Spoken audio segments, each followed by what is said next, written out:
Hey guys! Today, let's have a closer look at another excellent American heavy tank, the T32 at Tier 8. I have yet to do the Tier 9s and 10s, and I expect I will really like them, but up until now, this is my favorite heavy tank on the American tech tree. To be honest, this really caught me off guard as I fully expected to dislike it. No hard upgrade on the gun usually means that we will not be friends. But despite shooting at Tier 9s and 10s all the time with basically the T29's gun, I really enjoyed my time with the T32. We will look at the whys in a second, but first I want to point out to you impatient ones that the Ace Tanker gameplay in its stands ready for you. Just click that timestamp in the description below. With that settled, let's have a general look at the main differences between the T29 and the T32. Well, this will be a very short list as the T32 is basically a general soft upgrade on the T29. The gun is the same, the main difference is the upgrade in rate of fire. The armor layout is very similar as well, but both the hull and the turret got a moderate upgrade in armor thickness, plus you have now more health as it should be. Mobility is pretty much the same as well, and yet the numbers don't tell the whole story. The reason it feels different is because it's a smaller target with overall better acceleration, so it will just handle better at the end of the day, with the added benefit of being able to shoot more often. You still have to play it in a very specific way to be successful, but it was surprisingly competitive in the right circumstances even when bottom tier. So let's start the number crunching with that good old 105mm gun. You still have the same 320 average damage, which is still alright at this tier. Just shows you what a beast of this gun was at a tier lower. The more problematic part is the penetration that is one of the lowest in tier 8. You can make it work, but you have to aim well with every single shot and keep just a few gold rounds in your pocket for the nastiest of situations. As mentioned, the rate of fire is now better at 5.66 rounds per minute, and that's a 10.6 second base reload by the way. But other than these, the secondary stats are pretty much unchanged. You have a good 2.3 second aiming time and unfortunately a still not fantastic accuracy at 0.41 meters. Regarding protection, you have now 1550 HP, which is a solid number in this tier, but the real goodness lies within your armor. You have a simply amazing turret that is pretty much impenetrable from the front with 298mm of armor and even a hard nut to crack from the sides with 197mm and the rear as well with 152mm. You have your usual weak spot in terms of your commander's cupola, but that's a small well-rounded target and it's actually armored quite well too.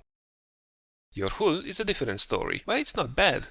From the front, you have 127mm of well-sloped upper plates and about 95mm of also very well-sloped lower plates.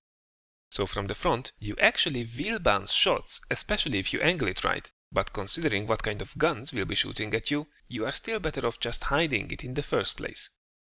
Most of the time when you get shot, they will penetrate your armor here, as soon as you muck up your hull down position and push ahead a bit too much to take that shot.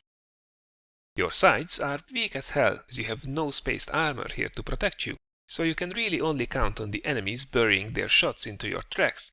And you can completely forget about any kind of protection if anyone gets to shoot you from behind, as there you only have 51mm of armor. Mobility-wise, you have plain average stats. Your top speed is at 35 km per hour, but you will accelerate well enough for it to feel much better than the same value you had at the T29.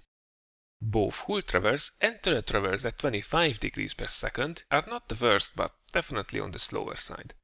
If you can get clutch braking in this thing, that definitely helps. View range on the other hand is one of the best at 400 meters, and so is signal range at 745 meters. Getting the first shot off can make the difference between success and failure, so try to make good use of your view range.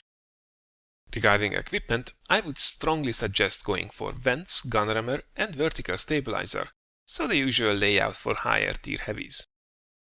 As for crew skills, Sixth Sense and Repair are a priority, and then probably get clutch braking and snapshot next. So it's verdict time. Yeah, I like it a lot. I won't keep it because there are overall better rounded and stronger tanks at this tier, but you can have a lot of fun and success driving the T32 as well. Just go hull down at every possibility and don't rush ahead even if you are top tier. There will be better tanks on your team to soak up the damage, so start hull down and then go flank the enemy once the time is right. And if you are still not convinced, check out this Ace Tanker replay where I hopefully can show you what this heavy is capable of. Alright, so here we are in Sacred Valley in an encounter match. It's a tier 8 game, so we are top tier. This should help us dominate in this game if we use the tank right. So, right in the beginning, it's encounter, but it doesn't really matter. We still have to go to the same spot with the heavies. And that's that road that leads up just below the mountains on the B and C lines. Now, we can pretty much expect to have enough cover up on that little temple or village site on J9. So really the only time if I would not go to protect this flank, if there would be well enough heavy tank coverage for me to safely go another way, and then I would probably just double around the D line trying to get some flanking shots in. Now, yeah, we can see from the team distribution, even though we have pretty much the better overall team, everybody just zoomed off trying to go and snipe from above, from the temples. So our priority now is definitely to hold off the enemy onslaught that is about to be unleashed on us, which is pretty much what we can expect at this stage. So one enemy tank that we see, but there is only a Tiger 2 and us holding this flank with a T28 prototype dug in on the protecting our lower flanks, and the Tiger 1 that has pushed far ahead and is now in a pretty terrible position.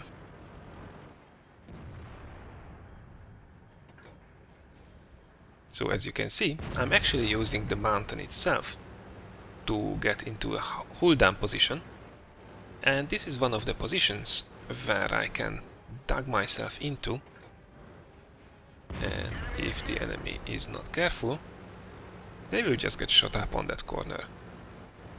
If I can manage to only reveal my turret front, and notice that there is no artillery in this game, which I would have to be afraid of, then I'm very safe from their fire. Unless they start to shoot gold, and even then, this will mean trouble for them. Now, as you did see, the penetration of this gun is not amazing. You have to aim your shots well, otherwise you will have trouble penetrating these guys from the front. Turret of an KV-3 is not an issue. Just have to miss the gun mantlet, and all the cheeks are super flat, so we have no problem going through them. For this IS, it's nice huge rounded commander's cupola on top, so we will definitely be aiming for that one.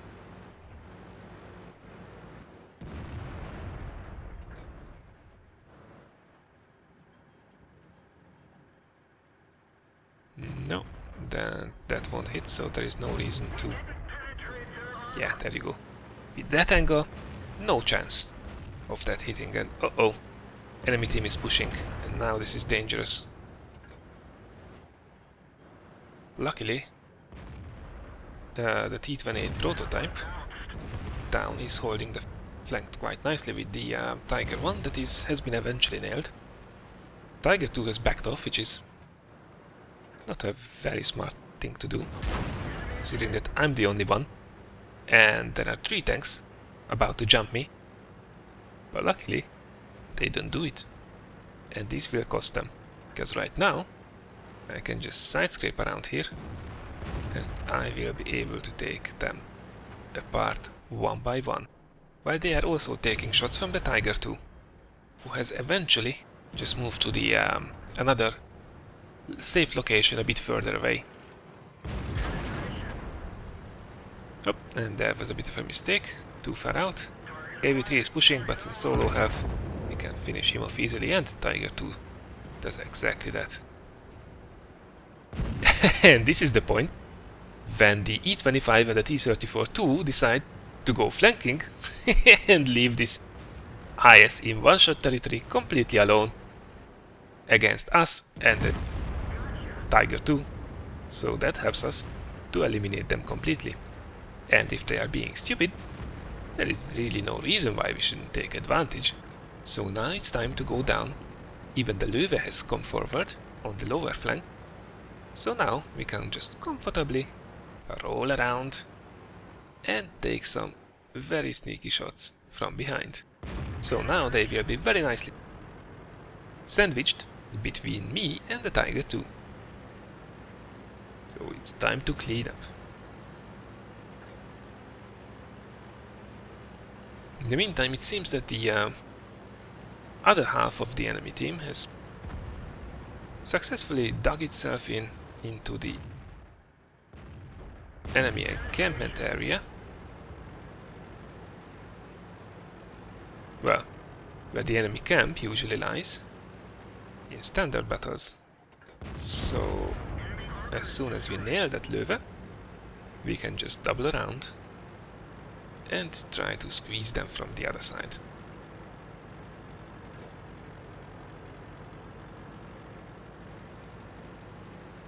You have to be careful of that Jagdpanther too. He seems to be a relatively better player and he's already on 4 kills, so it's definitely something we have to watch out.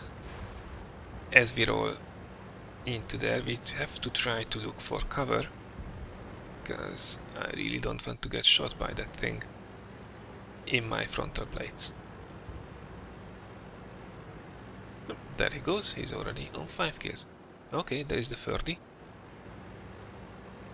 T32 is just by the bridge behind those rocks, so we have to keep that in mind, not to roll into a position where he can shoot at our sides, which are squishy as hell. So my plan is first try to take out the T32, then go for the tank destroyers. But as we move up, if we spot any of the tank destroyers, they will become first priority. At this stage we don't know how much they have backed up. Okay. And there we go, there is the Jagdpanther. That's a good one. T32 is now coming forward, so have to be careful. Yes! He did shoot at our turret. I think our lower plates were revealed as well. So he definitely did make a mistake there, and that was not good. Less than optimal. Bad positioning. T32 buries another one in our turret. This turret is just amazing. It's like a fortress. That's why you shoot a T32. In the sides. And if you are rolling sideways one before me, well, I guess he got just bored. Alright, Jagdpanther 2 is now pummeled by a lot of our team. And there we go. He is down, so that leaves us with a really bad Ferdinand. And oh, he's on 95 health. But that actually would give me just to 4000 damage, so can we get it? Yes, we can. So this was a quite fun run in the T32, where we managed to hold that important corner with our teammate in the Tiger 2. Just shows you what kind of carnage the T32 can cause when you can get it into a strong position. We did manage to do exactly 4000 damage, and even got almost 900 spotting damage as well on top of that, while killing 5 of the enemy tanks. For this performance we got our Ace Tanker badge, and also 68,000 credits with almost 1400 base XP on the side. Looking at the results, while our team had a much better overall performance, that Jagdpanther 2 driver from the enemy team had a monster of a game as well, beating even us both on damage done and number of kills too. I'm really sorry your team lost that one for you, mate. Overall we fired 26 shots, and while we did hit the enemy with over 80% of them, 21 times to be exact, only 15 of those shots did actually penetrate as well. You really have to aim carefully with this gun, just shooting the target won't bring the results. Luckily, our armor did work perfectly as intended as well, and we managed to bounce 7 out of the 9 shots received, blocking well over 2000 damage throughout the game. I think with this match we could showcase all of the main aspects of the T32. I hope you will have at least as much fun driving it as I did. So that was a quick look at the American T8 heavy tank. I hope you did enjoy it. During the week we will also have a look at the premium version, being the T34, also at T8. As most premium tanks, this is a mixed bag as well, but more on that a bit later. Furthermore, I have also some cruiser and aircraft carrier action coming up from World of Warships, so stay tuned this week as well. Take care guys, and I see you on the battlefield.